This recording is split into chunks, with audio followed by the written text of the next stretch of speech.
Every day, 5 babies die from cot death in the UK alone. No one knows why. Tonight, I investigate every mother's nightmare. I lost my baby 9 weeks ago with cot death. I know how you feel. I'm terribly, terribly sorry for him. He's beautiful. Absolutely beautiful.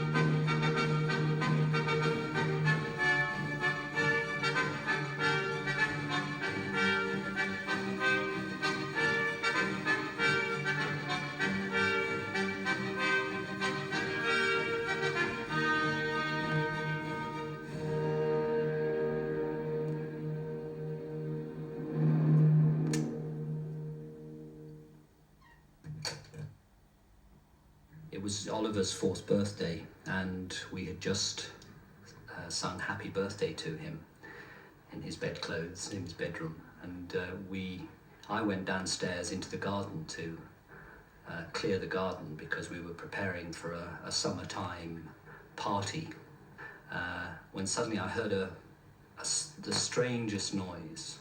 I'd never heard anything like it, and I looked up at the window of the nursery, and there was Anne pulling the bars off the window.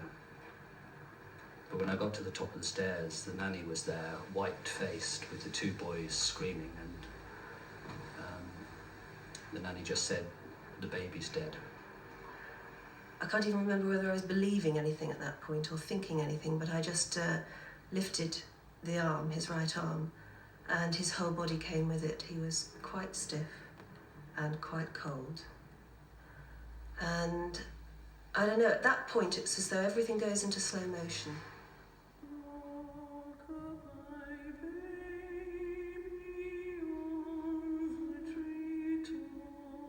Cot death is the sudden, unexpected death of an apparently healthy baby under a year old. The peak period of risk is between the ages of 2 and 4 months. Most deaths happen in the wintertime. Most babies die alone in their cots. Just under 1 million people live in the county of Avon. It had the highest rate of cot death within the UK, almost 4 out of every 1,000 births. Bristol Maternity Hospital, local MP Health Secretary William Waldegrave, became a centre for research. Here they have found a way of reducing the risks of cot death, and they've done it without the help of the government. Children's services have not been a priority within the NHS since certainly the early 80s. And research into children's diseases, and particularly research into infant problems, has been way at the bottom of any list of priorities. In our case, all of our research has been funded by outside agencies. My laboratory was originally set up with money from the US government, and subsequently it's been run for the last 13 years with money from 2 major national charities, Action Research and the Foundation for the Study of Infant Deaths. The Department of Health has known since June about Avon's success, a 40% drop in cot death. But a local charity has had to fund the campaign to alert parents in its region. There's an important difference between trying to do things nationally and doing them locally. The problem, obviously, is getting to all the healthcare professionals, and clearly, nationally, there is only one organisation that can do that, and that's the Department of Health. Not only have they failed to support the Avon research, they spend very little money on cot death at all, around £50,000 to Britain's one national charity in the last 4 years. It has its headquarters in London's Belgravia. Voluntary workers here have meagre resources for tackling the national problem. And our aims are threefold. First is to fund research into the causes and prevention of cot death. Second is to provide support for parents whose baby has died. And third is to spread information about cot death to the press and to members of the public. It's a difficult job, juggling the needs of funding medical research with the needs to provide support for people who need it here and now. But life-saving rules have been deliberately withheld. After Sebastian died, everyone was very kind. They said, "Don't blame yourself, there was nothing you could have done." Then I discovered that in New Zealand, mothers are being given advice on how to reduce the risk of cot death. Clearly I wanted to find out more, so our whole family travelled 12,000 miles to try and see if there was anything we could have done to save Soupy. In countries like Japan, China and Hong Kong, cot death is virtually unknown. But in 1986, New Zealand became the cot death capital of the world. Like Avon, over 4 babies in every 1,000 were the victims of unexpected death. When we arrived in Auckland, it felt very much like home, but we soon discovered that we had more in common with couples here than we'd realised. With a population of just over 3 million, nearly every family was touched by cot death. G'day. Here. Put you on your side. The bottom half of the bassinet. Okay.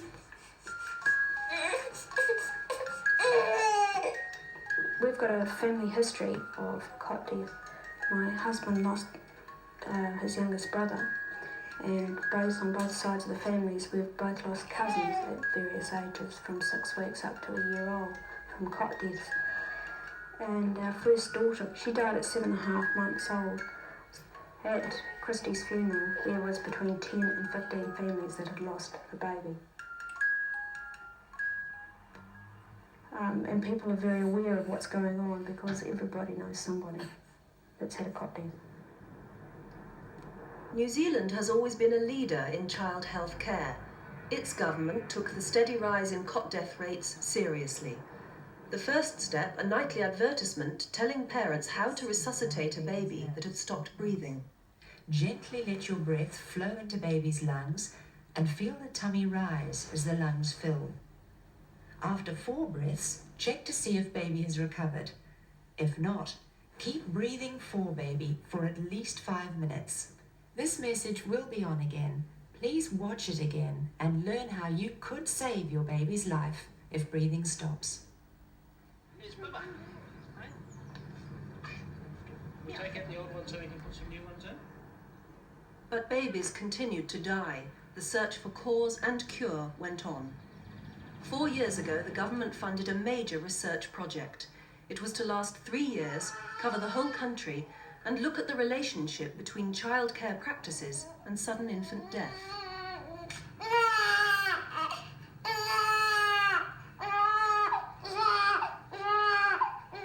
The project became the biggest cot death study in the world, headed by an Englishman.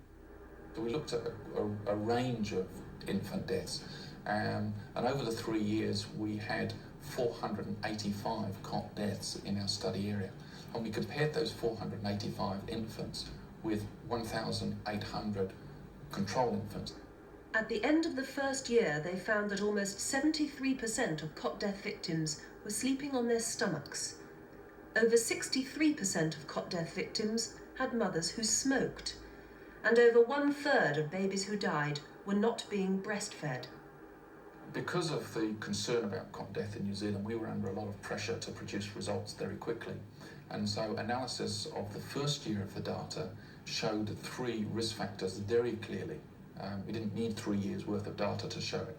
And these were the infant sleep position, that lying to babies on their tummy was the risky procedure, mother smoking, and lack of breastfeeding. These 3 factors really stood out. It was a startling discovery, and if a baby was sleeping on its stomach, had a mother who smoked, and was not being breastfed, it was 10 times more likely to die from cot death. Although there was another 2 years of research to go, parents were told immediately. I'm here because people's babies have died. Saving lives, it was felt, was more important than the need for academic credibility. Now, we'll start off with a bit of... Paediatrician Dr. Shirley Tonkin is actively researching the causes of sudden infant deaths. She also counsels bereaved mothers like me. But it's better to have one lot of breathing over before a new life. You can never replace. No, you can't replace. Never. It's part of your life forever. There's no getting away from it. No, we said we could have 4 more babies and we'd still be minus Sebastian. Yes. It would still hurt every bit as much. Had he changed position at all? Interestingly, we had a sheepskin. Yeah. He lay on a sheepskin most of the times, and he was always on his tummy. but he was beginning to get to the stage where he was wriggling up the cot. Yes. And he wriggled right off the sheepskin. Yes. And he sort of jammed his head slightly into the bars. I mean, obviously the bars were not wide enough for him to have jammed his head in, but he had jammed them slightly because there's a little dent on his head. Well, he pushed against the bar. I look in people's buggies. I look in the pushchairs. If I see a little pair of chubby legs being wheeled towards me, I just go. It's awful. I look and I don't know what I'm looking for. I keep looking. I'll actually follow one along. Yes. And look. And I came home in tears one day and said to my husband, "What am I looking for? I know he's not there." Well, this is probably because you're still in almost the disbelief, you know, the not believing in his second stage. Sebastian was born in March this year, ironically the same month that New Zealand launched a massive cot death prevention campaign. It was backed by the government. We felt that we had an obligation to publish the results as fast as we could, but because we were making major changes in how people care for their infants, we went through a very rigorous process of getting the information looked at by a whole number of people, both overseas and within New Zealand. I think this is one of the sort of joys of this piece of research, that we found 3 clear risk factors which had the potential for making a major reduction in the cot death rate. The scientists believed the campaign would not work unless healthcare professionals understood the results and gave their total backing. Smokes is less likely. Dr. Mitchell toured the country spreading their message. But what we've actually done with these figures is controlled for those variables, so we've controlled for birth weight. But it's also got some little leaflet in here which we get given from the Cot Death Society. And the midwives and the nurses made it their business to tell the parents. Got the first one, good.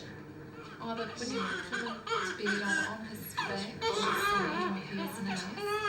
When he's on his side, always have his hand out, so that if he does happen to roll or move around, he's going to roll onto his back, not onto his tummy. Alright? When he's on his back, babies all have their head to the side, so you've got no fear of, if he does have a little spill after a feed, of him being choking. Okay. Money was raised using a British gimmick.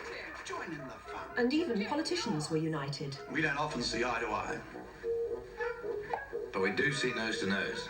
But only on Red Nose Day. See you get yours. Red Nose Day. Join in the fun.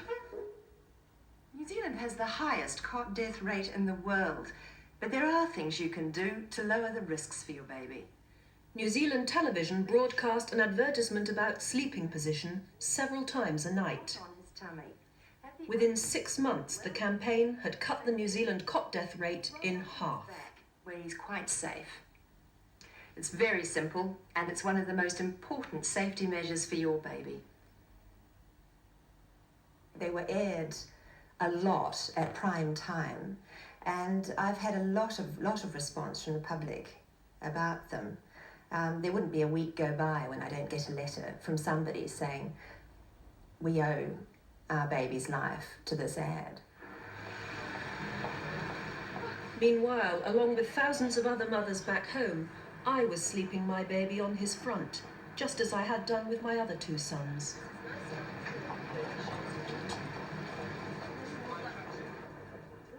It's only as the weeks have gone on that Oliver, who's the 4-year-old, is clearly thinking about it and comes up with the strangest questions at the oddest of times. We're eating a hamburger, and he's suddenly, out of nowhere, and he said, "Daddy, what is cot death?" And he'd obviously heard us talking about it, and it was beginning to worry him. And you have to be very careful that you do say the right things. You don't say that the baby's disappeared in the middle of the night or something, because that would frighten them. I think we've had to be very matter-of-fact about it to them and say that he's died and that we're very sad. It's just here.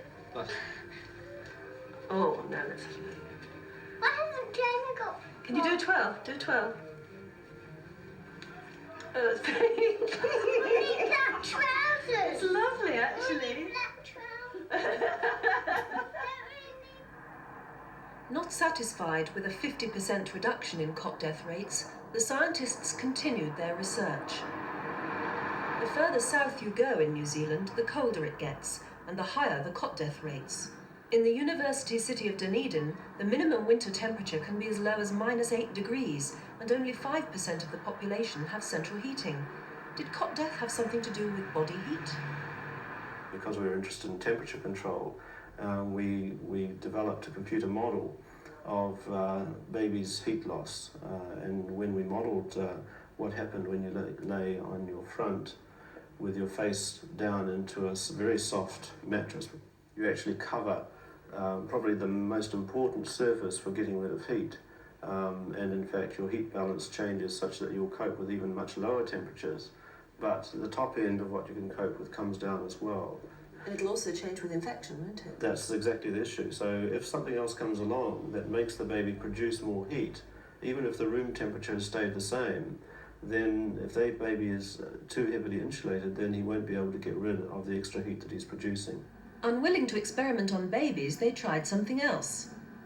Piglets.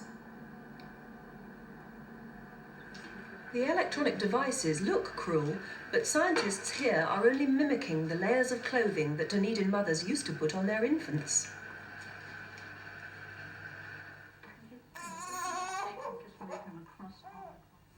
Dr. Shirley Tonkin uses a video camera for her research into babies with breathing problems and how they can be affected by sleep position.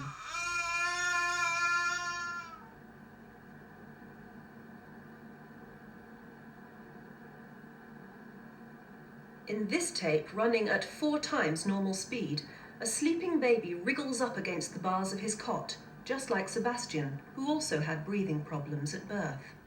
Well, what does that tell you about how he died then? Well, I think what it tells us is that he was in the age group where babies are mobile, they can push themselves. If they're on their tummy, their legs come up and they go down and they propel themselves. And they propel themselves very often up against something. And they haven't got a reverse gear, they can't come backwards from that. So that if they do push themselves into a position like that, if they were a baby who was susceptible to it and didn't have a very good alarm system, didn't have an arousal system that was very strong, they may be ones who got their breathing blocked and just couldn't recover from it.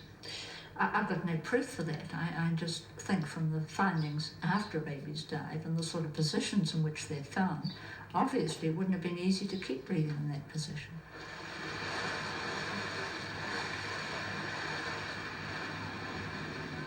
Every milestone, every family milestone that you go through, you keep thinking there should be another little boy toddling behind the 2 that we've got.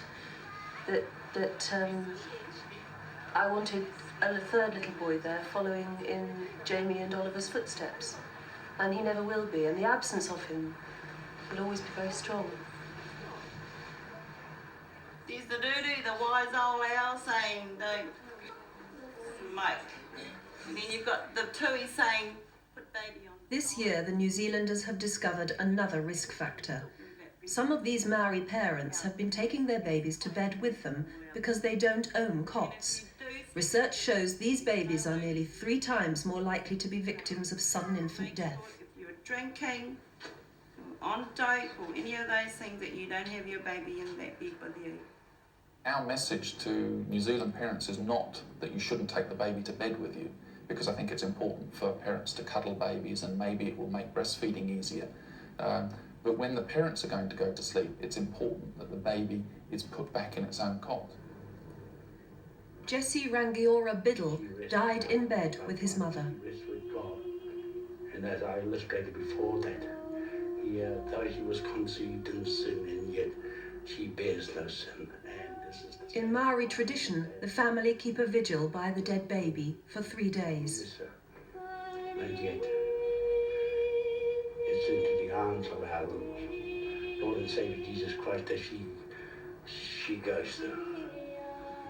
I lost my baby 9 weeks ago with cot death. I know how you feel. I'm terribly, terribly sorry for him. He's beautiful. Absolutely beautiful. Little light. I'm so sorry.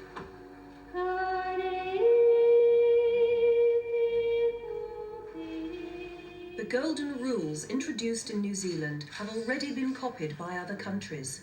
The research in both New Zealand and Avon has been known to the Department of Health here for months. Statistically, in the UK, we have 2,000 cot deaths a year, 1 in 500.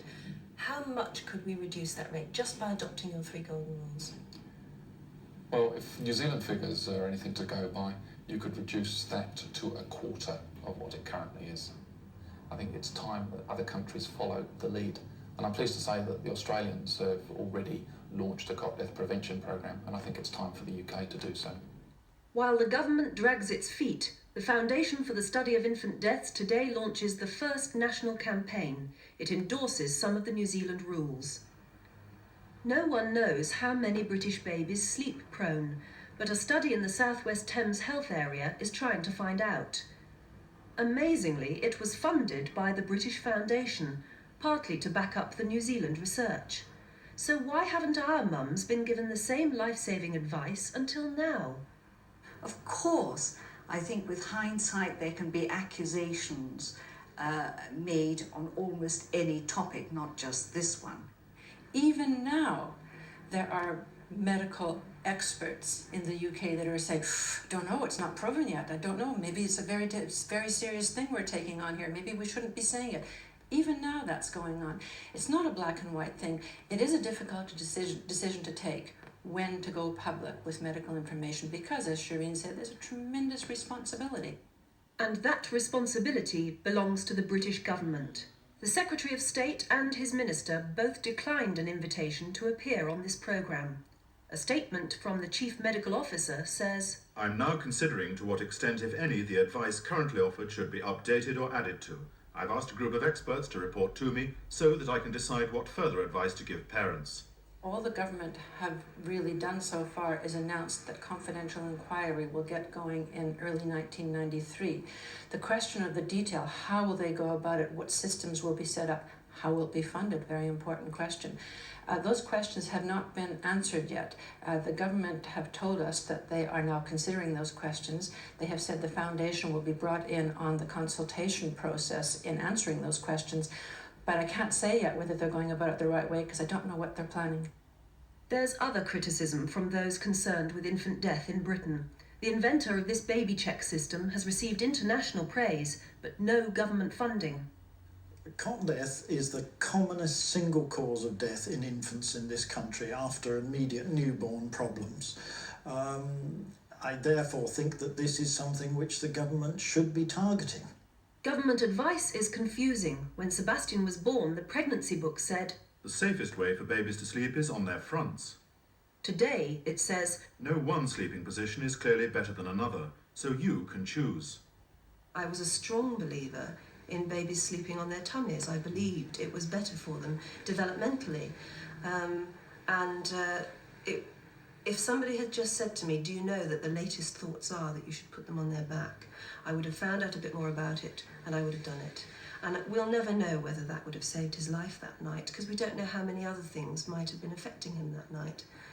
But I would have loved to have given him that extra chance. That's all a mother can do, and that's what I would have... It would have been my duty to do it if I'd known, and I'm angry that somebody didn't tell me. So many people have said to us, have another one. The next one will be a girl. It's as though Soupy can be replaced. I mean, he'll always be not just a baby, but a child, a little boy, a young man, and he's everything I wanted him to be. He'll still be to me. I have lost his complete life. It's hard to justify his death with anything, and it's no comfort to say that at least it's woken a few people up to the reality of cot death, because the reality of cot death is that every single day in this country, 5 mothers and fathers are going through what we went through. That's the reality of it. And if the fact that it happened to a well-known baby helps a little, then that makes us feel a little better. But nothing to me will ever justify his death.